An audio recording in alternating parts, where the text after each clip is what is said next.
Morning 8th class. बेटा आपको पता है हम अपना एक पाठ पढ़ रहे थे अकबरी लोटा, ठीक है। उसकी हमने 3 वर्कशीट कर ली थी। ये हमारी चौथी वर्कशीट है उसकी। और इसमें हमने अभी तक जो पढ़ा था वो ये था कि जो लाला झाऊलाल हैं वो बहुत कंजूस किस्म के व्यक्ति हैं और जो उनकी धर्मपत्नी हैं, ठीक है, वो उनसे 250 रुपये की मांग करती हैं। तो जो झाऊलाल हैं वो उनके पास 250 रुपये नहीं होते, लेकिन वे अपनी पत्नी को प्रॉमिस कर देते हैं कि वे किसी न किसी तरह से उनको 250 रुपये दे देंगे। इस संदर्भ में या इस कारणवश वे अपने जो मित्र हैं पंडित विलवासी मिश्र, उनसे मदद मांगते हैं। और जो पंडित विलवासी मिश्र हैं वे उनको आश्वासन दिलाते हैं कि वे शाम तक पैसों का इंतज़ाम करके ज़रूर उनके पास आ जाएंगे। तभी क्या होता है कि जो लाला झाऊलाल हैं वो पानी पीने के लिए आवाज़ लगाते हैं नौकर को। तो नौकर तो नहीं आता, लेकिन उनकी जो पत्नी है वे आ जाती हैं लोटा लेकर, ठीक है। लोटे में पानी लेकर आ जाती हैं और वह लोटा जो उन्हें बिल्कुल भी पसंद नहीं होता, बहुत ज़्यादा टेढ़ा मेढ़ा वो लोटा होता है, पर वे कुछ ना कहते हुए उस लोटे से पानी पीने लगते हैं। और जैसे ही वे पानी पीते हैं उनके हाथ से लोटा गिर जाता है और नीचे गली में जाकर एक व्यक्ति के पैर पर वो जा गिरता है और वह व्यक्ति पूरा पानी से तरबतर हो जाता है। तब वह व्यक्ति आता है उनके घर पे और वह वहाँ पर आकर उनको भला बुरा कहता है। उसके बाद आइए देखते हैं कि वर्कशीट में क्या है। यहाँ देखिए, साहब बिलवासी जी को धन्यवाद देते हुए बैठ गए। कौन साहब? जो अंग्रेज़ व्यक्ति था। ये देखिए यहाँ पर देख रहे हैं आप, जो अंग्रेज़ व्यक्ति था ये है।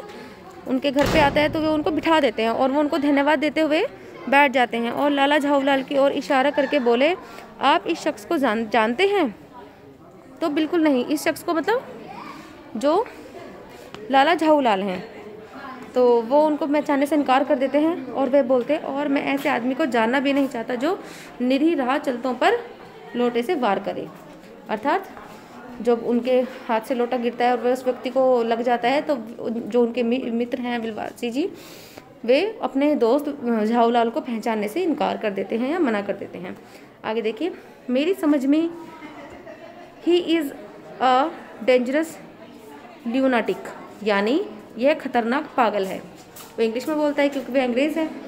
परमात्मा ने लाला झाऊलाल की आंखों को इस समय कहीं देखने के साथ खाने की भी शक्ति दे दी होती तो यह निश्चय ही कि वह अब तक विलवासी जी को वे अपनी आंखों से खा चुके होते।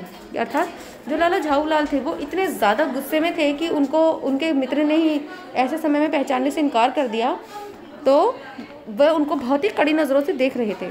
अगर कड़ी नज़रों के देखने के साथ साथ अगर ईश्वर ने उनको किसी व्यक्ति को खाने की भी शक्ति दी होती तो क्या होता? वे उनको अपने मित्र को विलवासी जी को खा चुके होते। वे कुछ समझ नहीं पाते कि बिलवासी जी को इस समय क्या हो गया है। साहब ने बिलवासी जी से पूछा, तो क्या करना चाहिए? पुलिस में इस मामले की रिपोर्ट कर दीजिए जिससे यह आदमी फौरन हिरासत में ले लिया जाए। ये उनके मित्र ने उस आदमी को राय दी। आगे देखिए, पुलिस स्टेशन है कहाँ? पास ही है, चलिए मैं बताऊँ। चलिए अभी चला। आपकी इजाज़त हो तो पहले मैं इस लोटे को इस आदमी से खरीद लूँ। क्यों जी, बेचोगे?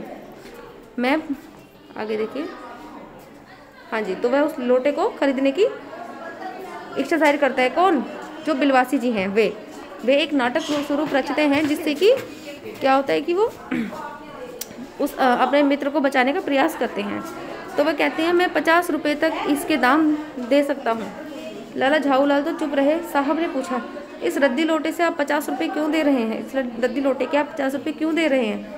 तो आप इस लोटे को रद्दी बताते हैं? कि किसने कहा? बिलवासी जी ने। आश्चर्य, मैं तो आपको एक विज्ञ और सुशिक्षित आदमी समझता था। आखिर बात क्या है, कुछ बताइए भी। आगे देखिए, जनाब यह एक ऐतिहासिक लोटा जान पड़ता है। जान क्या पड़ता है, मुझे पूरा विश्वास है यह वह प्रसिद्ध अकबरी लोटा है। यहाँ देखिए, यह वह प्रसिद्ध अकबरी लोटा है जिसकी तलाश में संसार भर के म्यूजियम परेशान हैं। यह बात? जी जनाब, 16वीं शताब्दी की बात है। बादशाह हुमायूं शेरशाह से हारकर भागा था और सिंध के रेगिस्तान में मारा फिर रहा था। एक अवसर पर प्यास से उसकी जान निकल रही थी। उस समय एक ब्राह्मण ने इसी लोटे से पानी पिलाकर उसकी जान बचाई थी। हुमायूं के बाद अकबर ने उस ब्राह्मण का पता लगाकर उससे यह लोटा ले लिया और इसके बदले में इसी प्रकार के 10 सोने के लोटे प्रदान किए। यह लोटा सम्राट अकबर को बहुत प्यारा था, इसी से इसका नाम अकबरी लोटा पड़ा। वह बराबर इसी से वजू करता था। वजू अर्थात कि जो प्रार्थना होती है ना वो करते थे। सन 57 यानी कि 1857 तक इसके शाही घराने में रहने का पता है, पर इसके बाद लापता हो गया। कलकत्ता की म्यूजियम में इसका प्लास्टर का मॉडल रखा हुआ है। पता नहीं ये लोटा इस आदमी के पास कैसे आया। म्यूजियम वालों को पता चले तो फैंसी दाम देकर खरीद ले जाएं।